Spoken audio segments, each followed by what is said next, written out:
Establishing a government, let alone a new type of government, is an exercise that can go horribly wrong.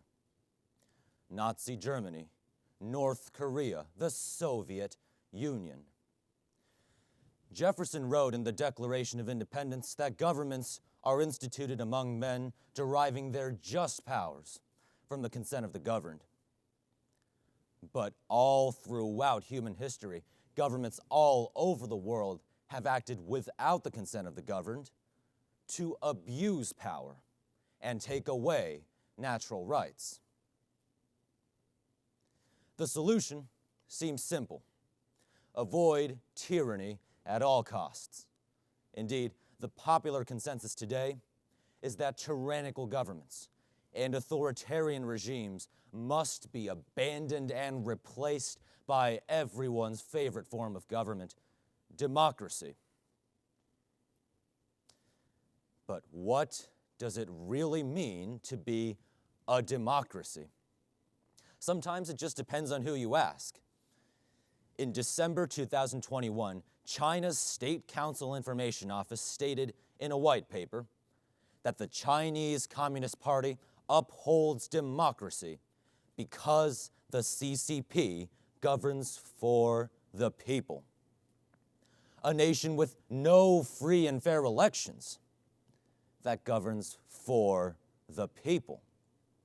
Now compare those words to the words of British Prime Minister George Grenville during a taxation debate in the House of Commons, 1765. This House's ears are always open to receive knowledge from the Americans and to act to it.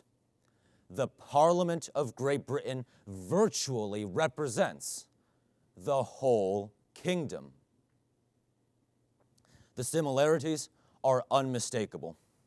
Both of those statements purport that their governments, although not elected by the general public, are democratic because they govern in the best interests of their people. And what's more, both of those statements are wrong. In order for government to truly be for the people, it must also be of and by the people. Whether they masquerade as democracies or not, autocratic countries like 21st century China and 18th century Britain represent a long and sorry tradition that has plagued too much of human history. The tyranny of the minority, in which a small group of people persecutes their fellow citizens. Good government must be, by necessity, free and democratic government. But if free, democratic government cures society's ills, what difficulties remain? Indeed, why not have all the citizens vote on every issue and have all major policy decisions be made by majority rule? Picture a desert island inhabited by 100 wolves and 99 sheep. Now, imagine that they all vote on what to eat for dinner. Under the pure, direct democracy of our desert island, the 99 sheep have become a feast before they know it. We thus stumble upon a threat to humanity less obvious, but perhaps even more dangerous than autocratic rule: the tyranny of the majority. At first, the tyranny of the majority sounds like an oxymoron. The word tyranny conjures up images of a brutal dictator oppressing the common people. However, when a majority of citizens ruthlessly imposes its policies and moral standards upon a minority, the results can be just as destructive.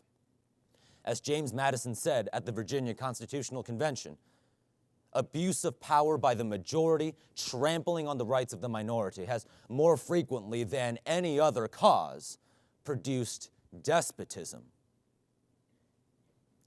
The predicament seems nearly impossible to resolve.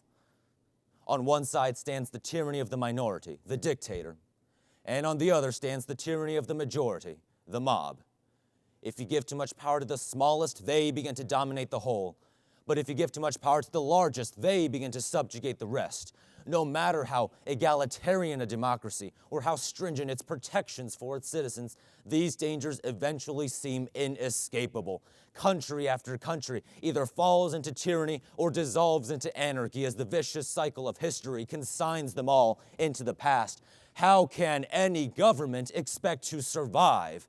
How can our government, our nation, our liberties and freedoms and values that millions have fought and died for, how can we survive?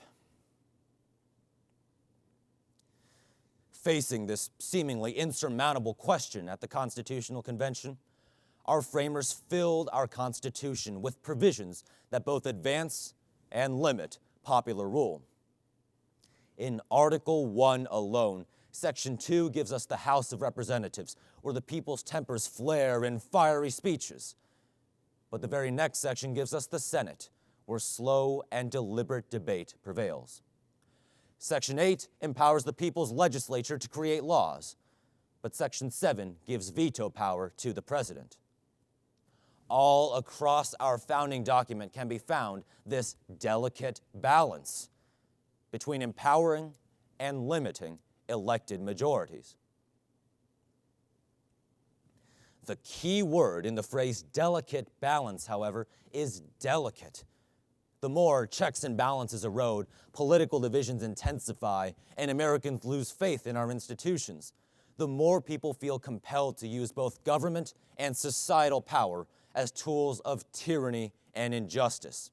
Data show that trust in all branches of our government has collapsed over the past few decades, but perhaps even more disturbingly, despite the fact that we all share one country and live under the same flag, around 20% of Americans now support the use of violence to achieve political aims.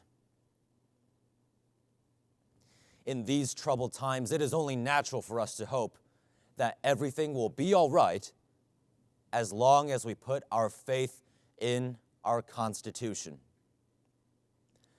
But the Constitution itself puts its faith in we, the people of the United States. No document, no matter how powerful its protections and safeguards, can withstand relentless assaults on its fundamental principles. In the end, it is up to us to avoid both the tyrannies of the minority and the majority. It is up to us to applaud political courage and not political showmanship. It is up to us to participate in our democratic process and defend our Constitution. Those are the responsibilities of good citizenship. In the summer of 2020, I became a United States citizen. I stood up, raised my right hand, and swore an oath to protect our nation and our founding documents against all enemies, foreign and domestic. To find our greatest enemy today, we must look within ourselves. As polarization accelerates, government is increasingly being used as a weapon, a battering ram for whoever is in the majority to run roughshod over the earnest pleas of the rest of the country. Nothing could be more dangerous. As George Washington said in his farewell address, the alternate domination of one faction over another is itself a frightful despotism. We must reframe our perception of what government should be like, not domineering factions relentlessly attacking one another, but Americans doing what is best in our hearts and our minds for the future of our nation. Countless people have dedicated and lost their lives for the bold American idea that people can govern themselves. The burden is now on the shoulders of all Americans to defend that idea for our nation, for our posterity, and indeed for all humanity.